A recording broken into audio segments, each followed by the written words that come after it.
একজন সাহাবী সন্ধ্যা রাতে আল্লাহ রাসূলের সামনে একটা মেশক আর পানি নিয়ে যে দিলেন, আল্লাহ রাসূল খুশি হয়ে গেলেন। বেশ ভালো তো, তুমি বুদ্ধি রাখো, তুমি সালমা শেতা, তুমি আমার কাছে কিছু চাও, যা চাইবে তোমার মন চাই সেটাই চাও।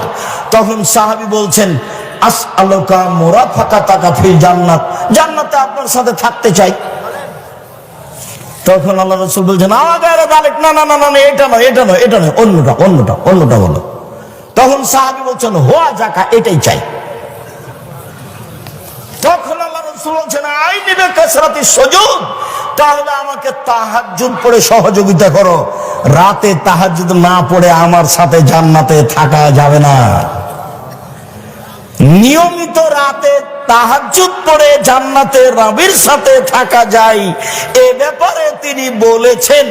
তিনি বলেন, যদি কেউ লালন পালন করে তাহলে আমি আর সেই পিতায় একসাথে জান্নাতে এইভাবে থাক।